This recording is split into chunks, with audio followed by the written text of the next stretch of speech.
Pas pu conclure le Norris tour qui est hier, mais premier aujourd'hui, tout de s'est la dit qualif comme du il sprint fallait du coup. pour aller chercher cette pole position. J'ai du mal à vous entendre. C'est On une n'entend très belle rien, journée, Norris, il est merci. sourd. Ah, bien Bon, joué moi, Romain, j'ai ouais. l'impression que c'était un des pires tours que j'ai fait. Moi, C'est j'avais une mis très belle Verstappen, mais bon, il m'a surprise. déçu Max. Après ce qui nous est arrivé hier, c'est bien. Ça fait longtemps que je suis pas parti d'une pole position, donc je suis heureux. Vous aviez du bon rythme sur un tour, mais tout à l'heure vous allez vous élancer sur la course sprint. Vous pensez que ça va se passer comment? Qui est con, Hervé, putain. Je n'en ai aucune idée. Notre rythme a été bon tout le week-end, on était très solide. On est sur la bonne piste. C'est une piste difficile. Max est rapide, les Red Bull sont rapides, mais notre rythme est solide. Si on a la moindre chance d'aller chercher la victoire, je vais la jouer, je vais la tenter. Félicitations à vous, Lando Norris, qui a donc rendez-vous à... Alors Bruno Jamin, explication de ce crash Ocon-Alonso, on l'écoute. Alors pour l'instant, on n'a pas vraiment d'analyse, on a une première impression, parce qu'on n'a qu'une version des faits. Nous, il nous apparaît que Fernando coupe la route d'Esteban qui est dans son push-lap. Fernando coupe la route d'Esteban Ocon. Non mais il peut pas dire ça quand même. Alors je sais bien qu'il est le boss d'Alpine, donc il va évidemment défendre Ocon. Mais là quand même, c'est de la mauvaise foi. Hein. Putain, merde. Esteban ne peut strictement rien faire pour éviter l'accident, donc Esteban ne peut strictement rien faire. la manœuvre paraît quand même assez dangereuse. Celle de Fernando. Maintenant, les stewards vont regrouper tous les éléments, toutes les vues, toutes les caméras, tous les datas, et c'est eux qui décideront.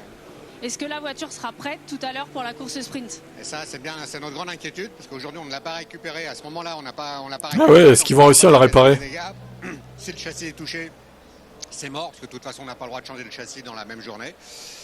Et on n'aurait pas eu le temps. Si le châssis est intact, on va faire notre maximum pour que Esteban puisse rouler cet après-midi. Oui. Merci beaucoup Bruno et on espère à tout à l'heure pour Esteban Ocon. Merci. Non, Bruno Famin, j'ai rien contre lui, mais là quand même, non, tu peux pas te dire ça objectivement, quoi. Ouais, non, ça va pas. Bon, on verra ce que décident les commissaires, du coup. À mon avis, ça va être classé un incident de course, il n'y aura aucune pénale, quoi. Comme Pierre la Gasly. qualif du Grand Prix, c'est-à-dire que c'est le potentiel de votre Alpine ici. Ouais, hier, il y avait des petites choses qui pouvaient être améliorées. Aujourd'hui, je fais vraiment un bon tour en passant la ligne. Je savais que c'était vraiment un très bon tour. Après, forcément, déçu d'être en 13e position. Hier, on rate la Q3 pour un dixième et demi. Aujourd'hui, un dixième. Et je pense que malheureusement, c'est là où on est. Après, on sait que ce week-end, on a fait des choix en termes de réglage qui sont un peu plus concentrés sur la course, surtout pour la vitesse de pointe. Donc on espère que ça va pouvoir nous avantager cet après-midi et demain. Ouais, Gasly, il peut peut-être marquer des points, du coup, même pour demain, avec la VMAX. Pour des durées plus longues, qu'est-ce qui vous rend optimiste? Non, on a choisi de partir sur une aile arrière qui est plutôt déchargée. Donc on savait que pour la qualif, c'était pas l'optimum. Après, on sait que pour la course, ça devrait nous avantager pour se bagarrer. La bagarre. Essayer un peu d'améliorer ce qui nous avait empêché de faire un meilleur résultat à Mexique en étant bloqué derrière d'autres voitures dans la ligne droite. Donc on espère que ça va pouvoir payer cet après-midi demain.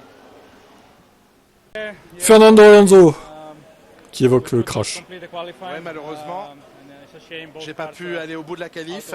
C'est dommage que nos deux voitures soient sorties de la qualif. Beaucoup de dommages sur les deux voitures. C'est pas la manière dont nous voulions que ça se passe.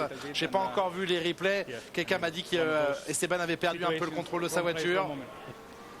C'est une de ces situations... Ouais, t'as pas vu le replay, ça t'arrange bien, Fernando, hein?